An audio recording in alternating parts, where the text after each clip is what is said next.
And if I'm very much aware, say you being a youth, and I say you being a citizen of Ghana, no, what's your politician be a one or one? You have your own personal questions, be a. But for me, I'm kind of saying your own personal question, your own personal, no, bro, for phone, and you have your personal questions. Opesa what's your politician now, Obusano. I don't know Twitter influencer your friend Kali Day. Wakofa aye honorable Alan Kyeremanteng and no MPP a watching home. E dey aba aye afrafranto movement no. Wabusa na questions and ask what fan na dia to Twitter space so a. What friend meburu ye youth no say omombra no member busa na questions and then the plans, the visions, dia wawa oba owo edema Ghana force if voted into power. Therefore, if only you are interested in the political visions of Honorable Alan Kyeremanteng, Mr. say you being a youth, some of the questions are youth in Busa, meaning say questions are be out. Una unya sa konya na ka be busa one on one. We only na unsu nie, but a voice and a more kasa. Enti na mafo busa na questions oba be yema Ghana, and I said near my pa a guni trim so oba or ma Ghana for. Enti Mr. so benya but no share video yakwa kusi. Na wɔtie ne story no anaso wɔtie ne visions or wɔde ma Ghana mabunu ene Ghana as a country no se na be ya wokoto aba na se bia wo tirim so na abeto ama na wonim se saa niema wei ana niema sei ana honorable Alan Kyeremanteng eba into power oba be ye e ama me meso se no first day na subscribe no like video no share ama foforo so anya bia hwe yekotie honorable afrafranto movement yekotie no embra to do about our country, whether it's the economy, whether it's our governance structure, whether it's infrastructure, it must be driven by the young people. And even to go beyond that, if you look at the 2020 voter statistics, 18 years to 35 years, they constitute 10 million out of the 70 million registered voters. It means that out of the 17 million registered voters, those aged between 18 to 35 constituted 10 million. Now, this is, very significant numbers that we are talking about. But regrettably, 26% out of the original stats that I gave about those aged between 15 to 35, 26% of this population group are all unemployed. So if you ask me now, the most critical development challenge confronting us is unemployment. And in that regard, youth unemployment. So for me, I think that is the focus, that should be the focus of anything that we decide to do.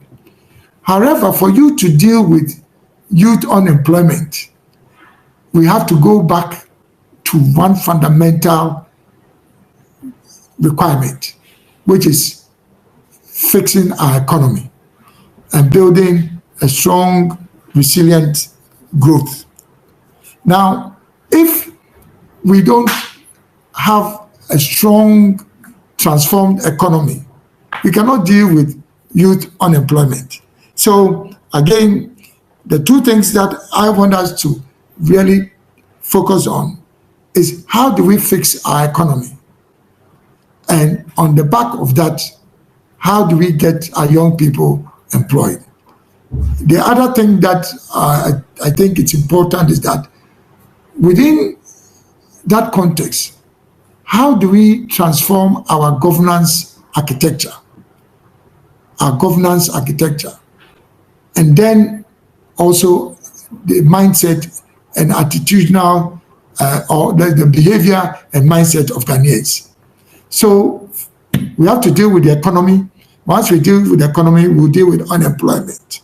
But then we must go beyond dealing with the economy now to look at this very important element of governance.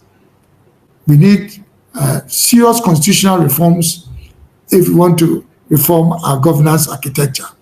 And if we do that, or not if we do that, for us to do both, that's for us to fix the economy and our governance, we need the attitudinal and mindset change. So these will be the three pillars that I would like us to deal with. Of course, the starting point is the economy. And I don't know whether you want me to start with that or you want to ask some preliminary questions before I get you to that. So we deal with the economy, we deal with governance, and then we deal with the attitudinal change. Okay, so I think we should start with the economy first. Okay. Now, with the economy, there are two things that we have to deal with: the macroeconomy and then the microeconomy. Now, when we talk about macroeconomy, it is the foundation of every economy. And macroeconomy normally will cover both fiscal and monetary policies of government. Now, it is clear that we are in an economic crisis. There's no debate about that. But it is not important for us now to be talking about whether we have gotten to this crisis because of the COVID pandemic or the Ukraine war. How do we fix the economy? Because we have to move forward. And it's unfortunate that there is no clear path of fixing our economy coming from both the NDC and the MPP, who have been in power for 32 years. I mean, remember that these two parties, dominant parties, have been in government for 32 good years. Both of them, at the end of their first 8-year terms, landed us with the IMF, which means that something different must occur. And that is why the Movement for Change, which is the political organization that have established to offer an alternative to the duopoly of the PNDC, of the NDC and the MPP. That is why we, in the Movement of Change, have come out with a new policy blueprint called the Great Transformational Plan. And at the heart of this Great Transformational Plan is how we fix the macroeconomy. And in dealing with the macroeconomy, it's very clear. We have set out in the Great Transformational Plan, or the GTP, we have set out with clarity and conciseness the very specific policy solutions in respect of bringing expenditure under control, how to optimize our revenue, how to lower taxes and duties, how to stabilize our currency, how to bring down inflation into single digit on a sustained basis, not the yo-yo work that we're dealing with inflation now, swinging back and forth. How we bring down interest rates, how we bring our debt to sustainable limits, how we increasing financing for SMEs, because SMEs constitute about 90% of our enterprise base. How we introduce reforms in the cocoa sector financing, how we deepen our capital markets, not only the stock exchange, but the money markets, and then how we improve labor productivity. So I've set out 11 different policy solution areas, and each of these areas have different policies. But of course, because of time, it's difficult to get into it. But when we open it up for questions, then I can get into specific. If people are interested in stable currency, I can talk about that. If it's about inflation, I can talk about that. If it's about revenue optimization, I can talk. But I think, you see, the challenge we have in this country is the lack of strategic and analytical capacity in framing the issues. You see, if you don't frame the issues properly, you cannot get to the solution. Because many of the things that we see now are actually symptoms of a deeper problem. And so when we talk about the structural vulnerabilities in our economy, the vulnerabilities have occurred because we have not transformed structurally our economy. I started talking about structural transformation in the early 70s. I went to the School of Economics in 1973 at Legon, and my dissertation on graduation was on the transformation of the structure of the Ghanaian economy. So if I was talking in the 70s, I was talking about structural transformation, and I'm now talking about structural transformation, then it shows that I have a consistent record and I know what I'm talking about. So if you want us to zero in on the economy, this is where I'll start from, the macroeconomy. Now, but the macroeconomy is only a necessary condition for economic growth. For you to have resilient growth, you need to go beyond macro stability. Now you need to get to a robust micro framework, microeconomic framework. And once you get into the micro, which is the enterprise level, then you are dealing with industrial reform, you are dealing with agricultural revolution, you are dealing with tourism. So you now start looking at the productive sectors of the economy.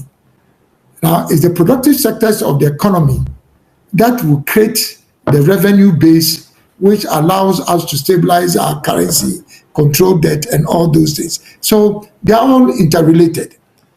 And that is the reason why I have been talking about Ghana developing an enterprise economy. Because an enterprise economy, by definition, is an economy that is driven by the private sector. If you look at my other colleagues in the NDC and MPP, they've both come out with their manifestos. Incidentally, even with a new movement, I was the first to generate a plan. And I don't call it a manifesto, I call it a plan. Because manifestos are promises. And if you read what have been produced, it is a catalog of promises. If you look at my great transformational plan, you will see practical solutions. And basically that's what I've done. So if you want to interrogate some of these things, I can open it up. But I think we can start with that. Unless you want me to go on to governance and then later. I think let's touch on governance, and we will come back to that, because I'm sure most of my listeners will have questions on the area, so I don't really want to touch on that for now. Okay. Yeah. But with governance again, I think it's very simple.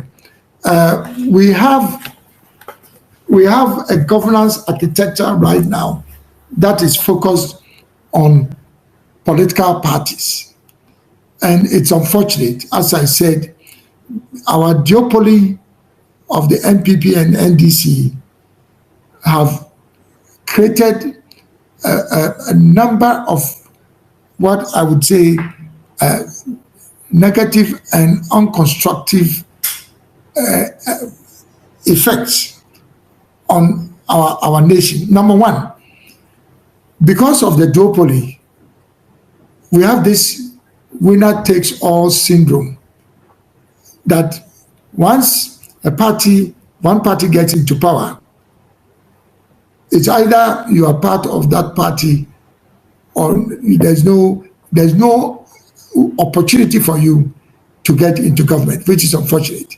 So we are just recycling, between the two parties, people who would occupy key government positions. Number two, also, because of the duopoly, the country is permanently divided into two. And I cannot imagine how Ghanaians would want to continue with this division and polarization, because it doesn't work. It's not sustainable. And the fact that you may have other mature democracies also have duopolies. Remember, they have strong institutions. So the institutions can create stability even if they have duopolies, but not in our country. So I'm saying that we have to go beyond this winner takes all syndrome. The third is also about lack of continuity.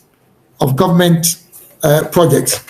Again, is one of the negative impacts of a duopoly. One government comes into office, it doesn't matter what the nature of the project is, it has to be continued, so they start another one. This is unfortunate. The other one is about lack of inclusivity in governance. Why is it that it's only politicians who are part of our political landscape? Why are we not using the totality of our human resource as a country? You know, there are so many people who are competent, who have the exposure, who have the experience, who are unable to support our development agenda because they don't belong to either of the two parties. I don't think that is also sustainable. So you need we need a new government that is inclusive, and that's why we've been talking about a government of national unity with all different stakeholders, of course, including the political parties. Also, it's clear that because of the duopoly, we are stuck with party manifestos that don't go beyond the interests of these parties. But we need a development agenda which is comprehensive and goes beyond sound bites and slogans. Then we also need to have a constitutional reform. We have a constitution that was enacted in 1992. It has served as well, but I think we should live up to an understanding that unless we have reforms, we cannot improve our governance architecture. And last but not the least is the one that I talked about, the need for behavioral and attitudinal change. Because when we talk about governance, it's not just about what those in office, what they do, but it's also about the attitudes and the behaviors and the mindset of the governed. You know, so if you look at our governance space, there's a lot that is, and that's the more reason why, in my view, if there was ever a need for a compelling case for a non-partisan president, that time is now. This is probably making the clearest case for a non-partisan president, which is what I am rooting for now, who would provide that environment and the climate to bring unity within our governance structure. Of course, there are other issues in governance related to public sector reform. For example, we have proposed that we should reduce the size of government, including appointing not more than 40 ministers. This will be not just a political innovation, but it's also politically expedient. Because if you look at the fact that expenditure, compensation, the amount of money that we spend on compensation literally blows out all the revenue that we, and I don't know whether those of you on this conversation space understand that if we pay our, I would say, the interest on our loans, on our debt, and then we pay compensation for public sector employees, literally 98% of our revenue is already gone. Just amortizing, paying interest, not even the principal, just interest on our loans, plus compensation for public sector workers. Literally, eats up all our revenue. How can you survive as a country with that kind of structure? So we need public sector reform, and that starts with reducing the size of government. We need also to consolidate some of the departments and agencies under our ministries.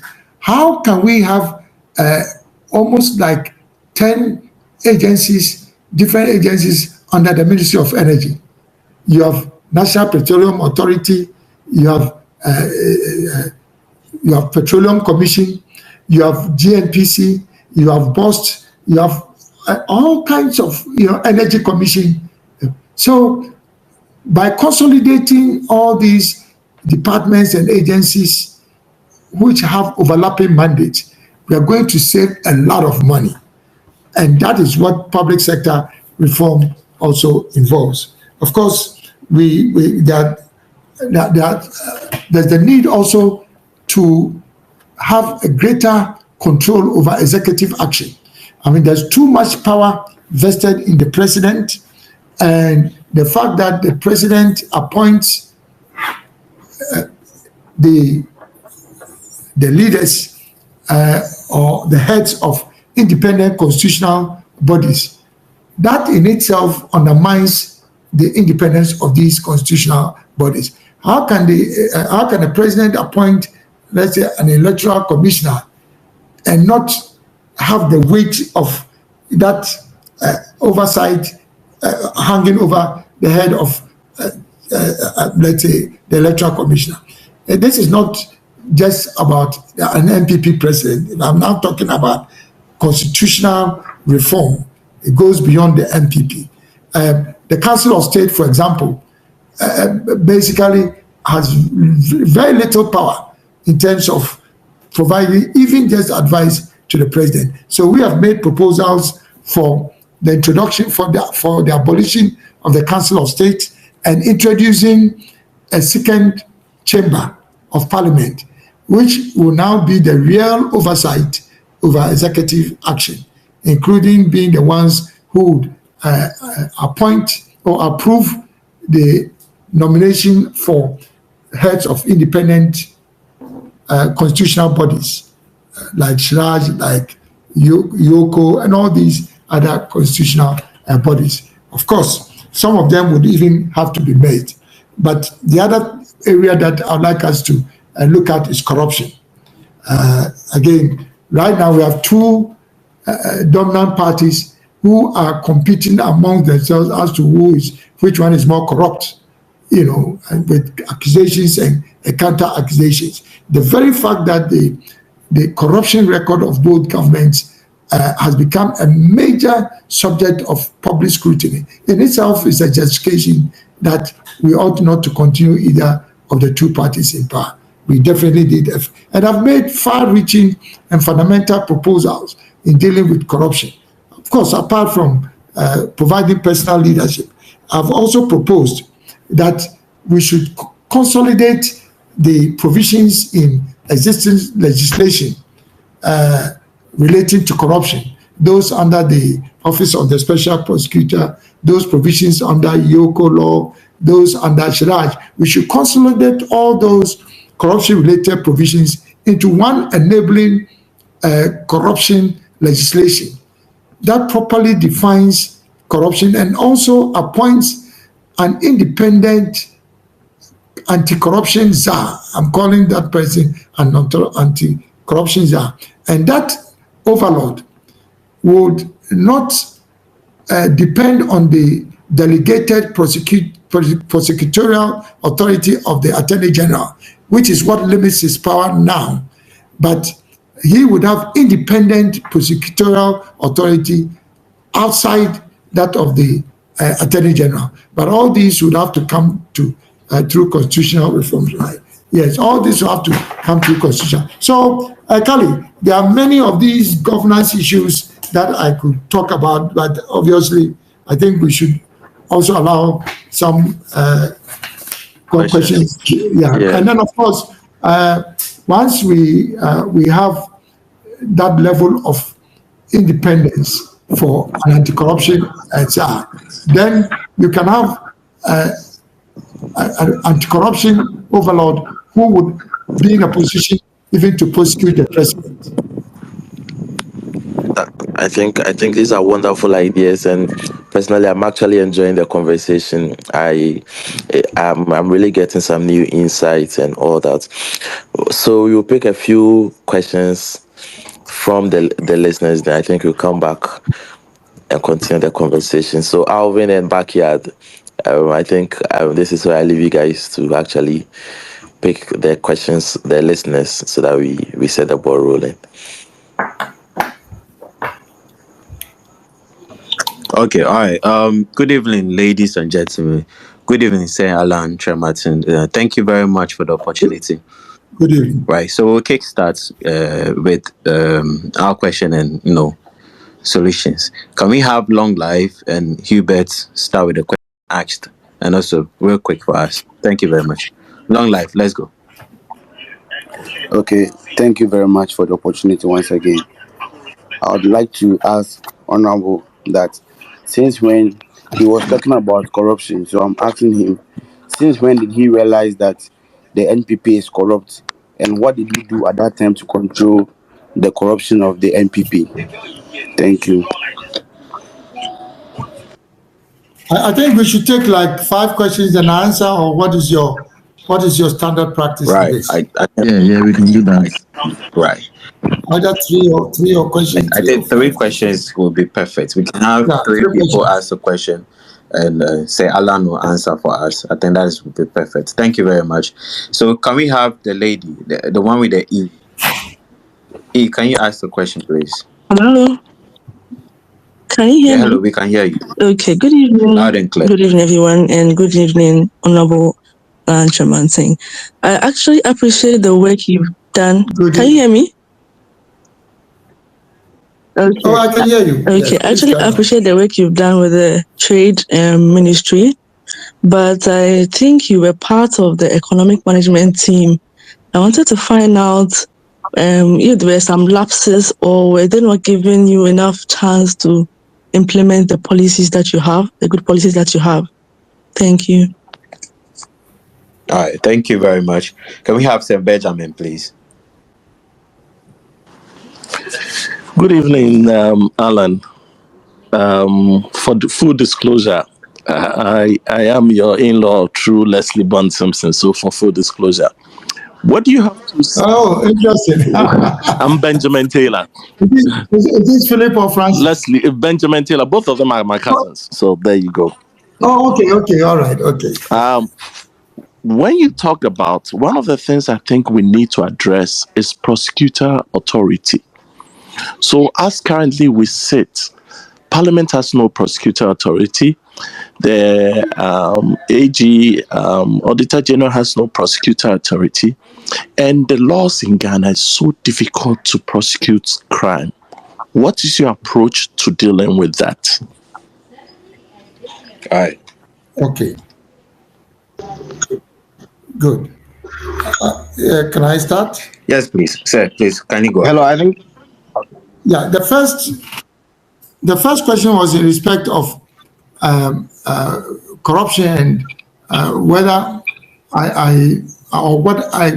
could I do or not do about corruption within the NPP. Exactly, sir. Now, I think I would like very simply to explain to the questioner that there's a difference between collective responsibility and individual accountability.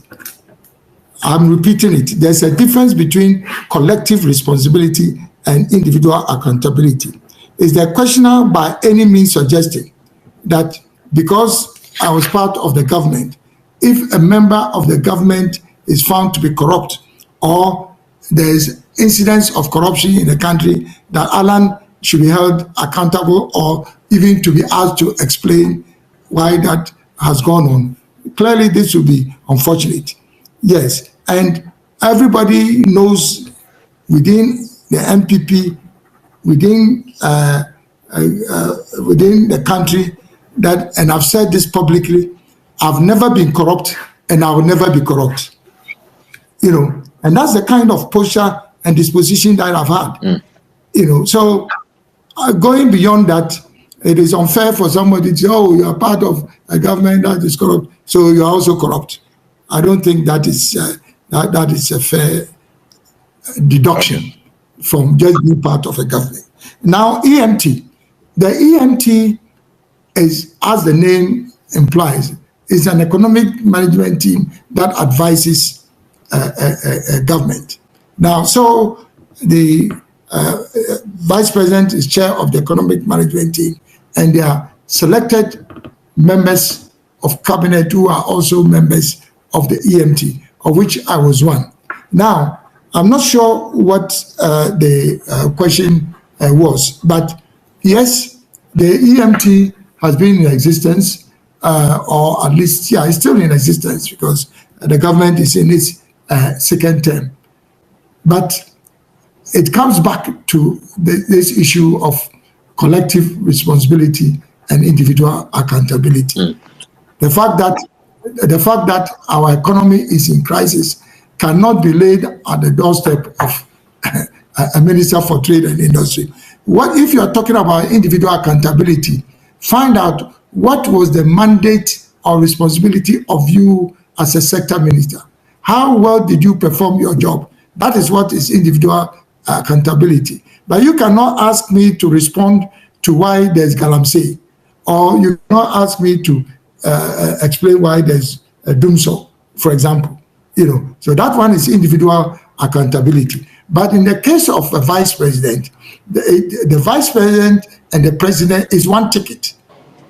You see, the president and that is one ticket. So the burden of proof as lawyers and the onus is different. Is different. Right. So basically, that's my answer. The third one is with prosecutorial authority.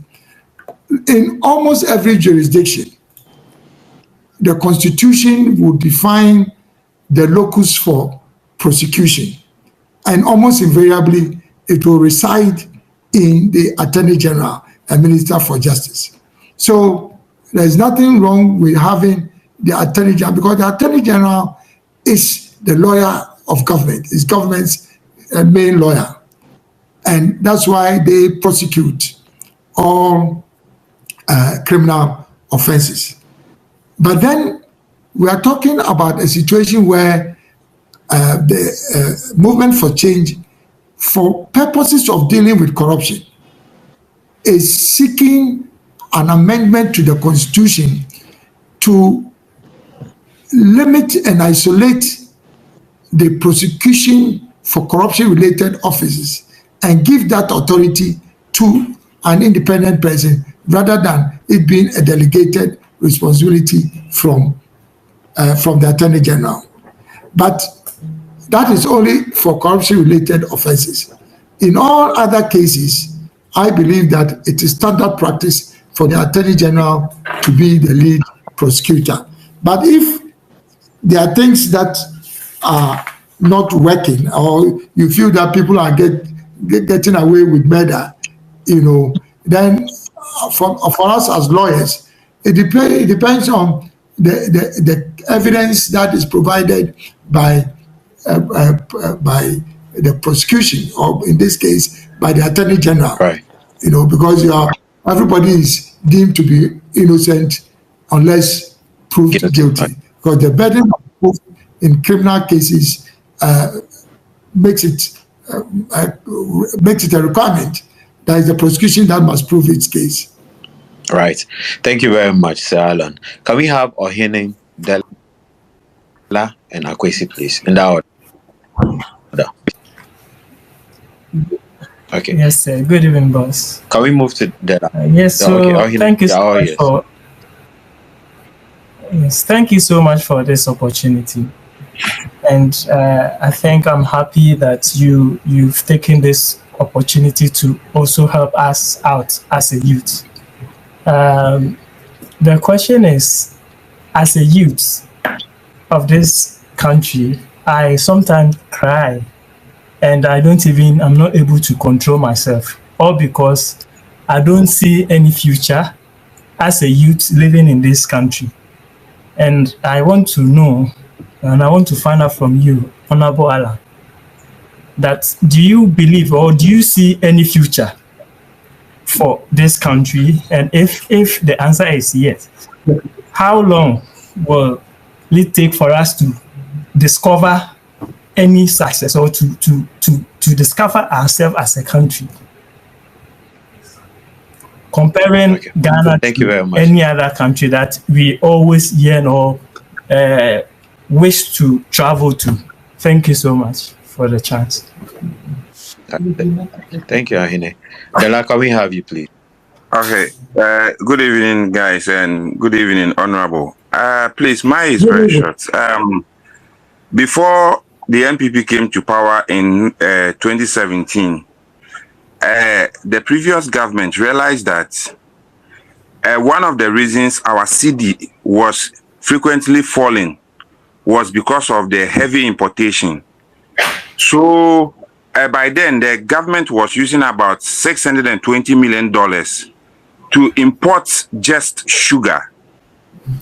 And because of that, they decided to put a factory that will reduce the burden. You came in as a trade minister. For almost 7 years, that factory never worked. Could you be very kind enough to tell us why that factory never worked? Because as we speak, this government use about over 2 billion to import sugar annually. That factory could have saved this country some money. Could you be kind enough to tell us why the factory never worked under your leadership as the trade minister? Thank you very much. Thank you, Dela. That is solid. Can we have Akwesi, please? Yeah, thank you very much, Alvin. Mr. Alan Kyeremanteng, Honorable, you're a fine gentleman. I like your personality as an individual. My question to you has to do with the fact that would you admit that collectively, whilst you were part of the NPP before you broke away, would you admit that collectively you have been a failure? And even as an individual,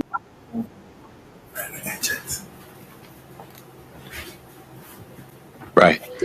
So I believe Akwesi was. Yes, we're having network issues with Akwesi. Mr. Anna, would you like to take these questions? First, can the first one repeat the question? Because it was on. Alvin. The first one and then the third one got blanked out at the end. Yeah. I only heard part. So repeat the first and third Alvin. one. Yeah, back here. Can we do the question one after the other? Because I feel like like a lot of the questions are losing their train of thoughts. So let's do one after the other. Oh no, don't worry. Don't worry. I mean, look, I can do the three. It's just that the first one. Right. So I actually made note of the first one. He was wondering the plans for the youth in the future. I mean, considering why the youth are actually moving from the country to seek greener pastures in the Western world. What's exactly the plans? Do you believe in the youth prospering in the country? That was his question, if I was not mistaken. And the third one? And the third one, I think he was talking about admittedly being collecting part of the NPP. Would you admit to the fact that you have actually not been very faithful, failed the Ghanaian youth since you were actively part of the NPP from the very start until now? Okay, thank you. On the first one, the young people, remember in my opening remarks, I specifically provided the statistics to give you the context, for why I think that it's very important to look at the agenda of the youth as the most important development requirement. So you are preaching to the converted, but the difference between what I have proposed in my GTP and what my colleagues in the other parties have proposed is that I have made very specific policy proposals and not slogans. So, for example, I have 34 policy solutions. I don't know whether we would have the time to go on through them, but let's start with some of the more far-reaching and fundamental. Be employed. It starts from SS. You have to prepare them for the world of work. You can't just expect that people will jump into work after graduation. It doesn't work like that. There's no way in the world that happens. You have to start preparing them from the world of work, right from senior high school. And so I have proposed that every SHS graduate, immediately you finish SHS, you are going into a 1-year compulsory certificated program of internship and apprenticeship. I've had this in my GTP since January when I launched my GTP. It's now that I've heard the NDC talking about National Apprenticeship Program. I've said, and in my case, it is different. I'm saying immediately you finish, it's a 1-year compulsory certificated program of internship and apprenticeship. So it means that before you get to university, you already have been opened to the challenges and the opportunities in the world of work. And because it's a compulsory program, you find that some people would, out of this internship or apprenticeship, realize that they can even leapfrog into self-employment or into formal employment and not necessarily even take the path of tertiary education, which is the biggest challenge we have in this country. People feel that if you don't have tertiary education, it means that you are a dropout. No. So that is the first. Now, once you go through that, it opens you up to the real world. That's when you start realizing the real world.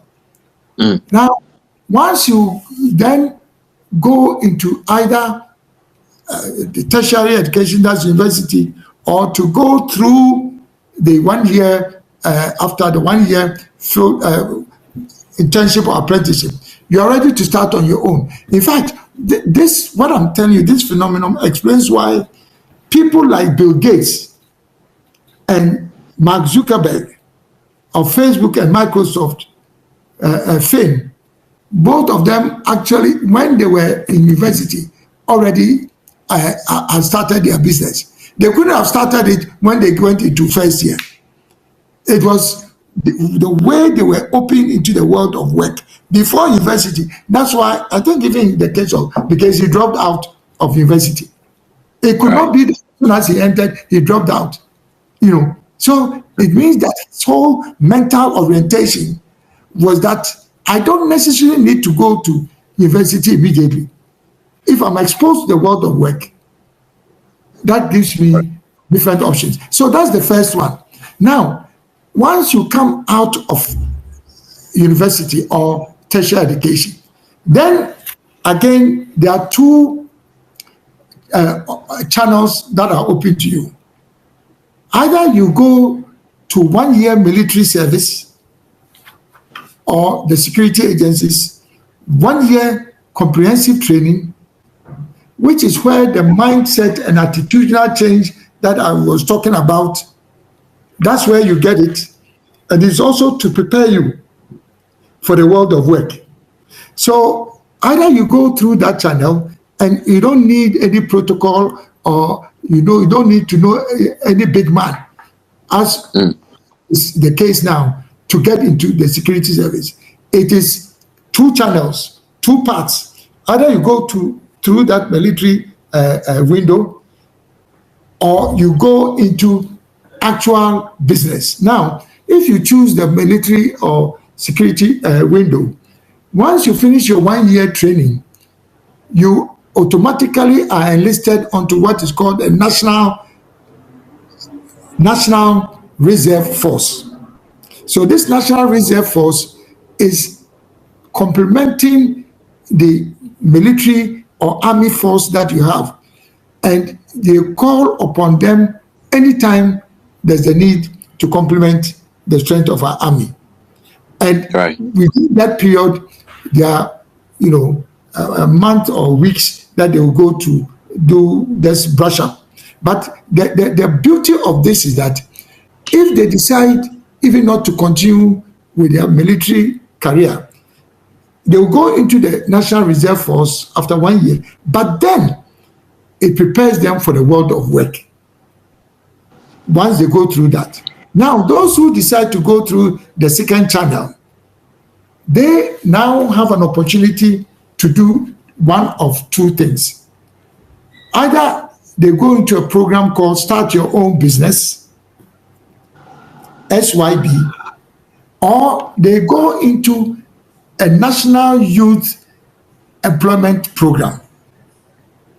Now, so one is Start Your Own Business, in which case, in that particular case, I've detailed out the kind of support that they will get when they choose that path.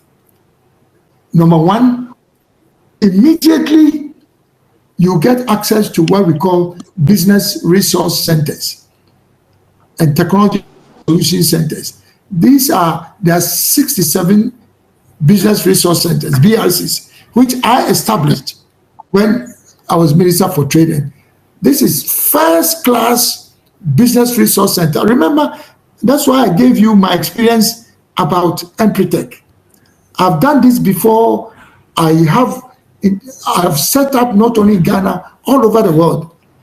And I'm proposing that I'll replicate. I've done that under Kufuor's government. 67 business resource centers, which are like mini Empretechs, meaning that everybody who decides to take the path of SYB, Start Your Own Business, automatically goes to the BRC for them to take them through every single step before they start their business. There's no reason why any young person should finish school and say, I don't have a job. Now, for those who you may not have the courage to do something, to go on their own under the SYB, they are going to come under a digital program which is going to guarantee 3 million jobs. And we are going to start that digital program before we go into the elections.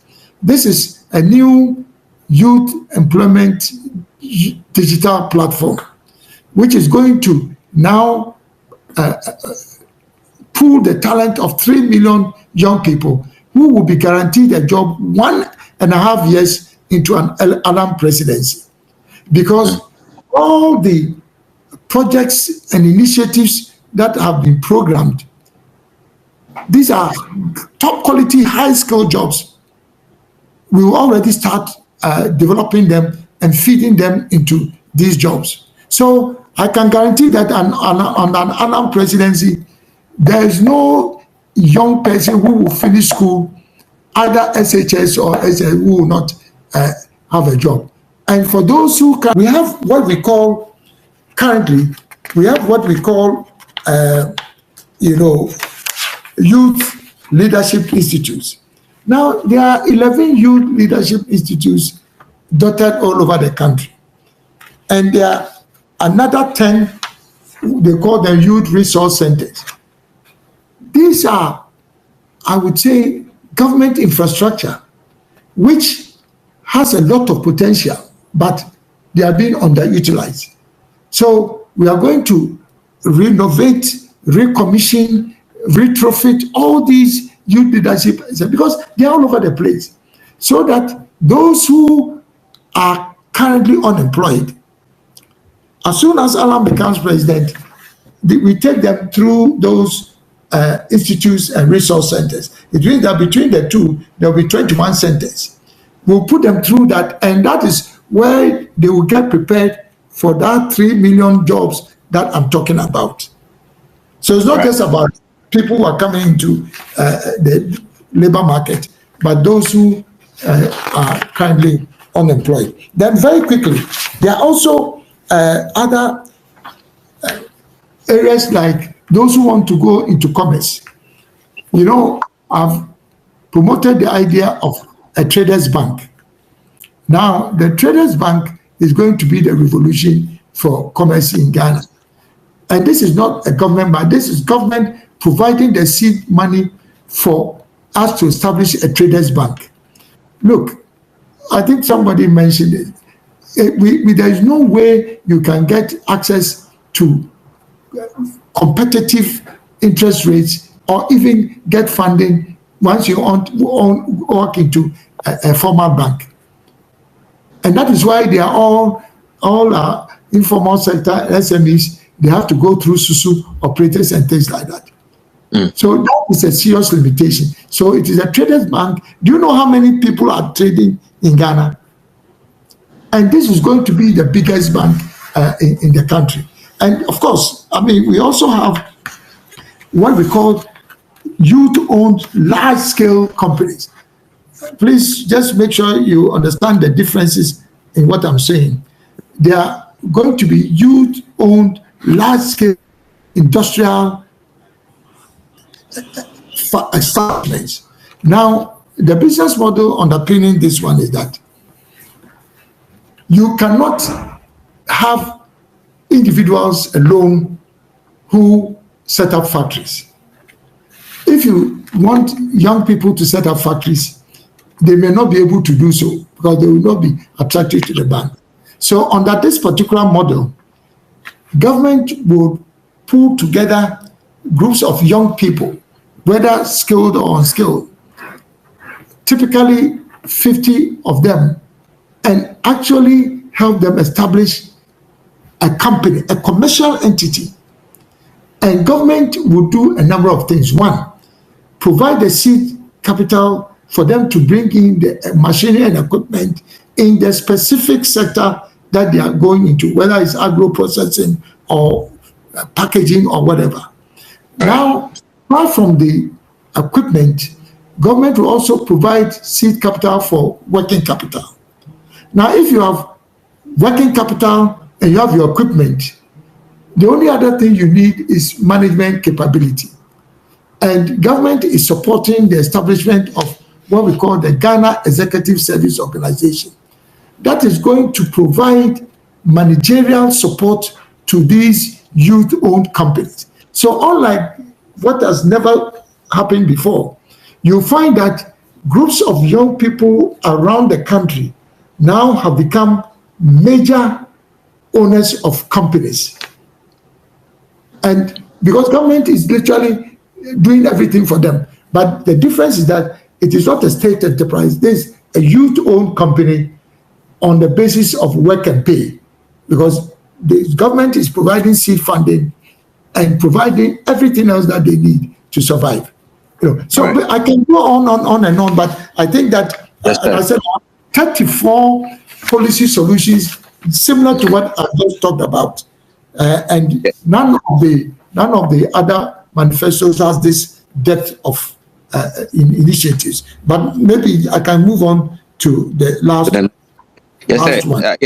I believe the details of all these of all these plans can be given to Kalijay to share with us. Yes, however, if you can just pinpoint these various solutions for us and not go into details too much, so we can actually save time, we'll be very grateful, sir. Okay, very well. So that's what I said. I mean, I want to move on because otherwise it will take some time. Then the next question was in respect of the Commander Show factory. Again, I think that we see it's my responsibility. Once they ask the question, this is an open source conversation. So once they ask, I have to interrogate it properly. Now, the Commander Sugar Factory was established by the first president, and it's gone through a checkered history. By the time that NDC came into office, they decided that they would try and then rehabilitate the factory. So they borrowed an amount of $35 million from Exim Bank of India. Now, they managed to get the factory established around October 2016, just before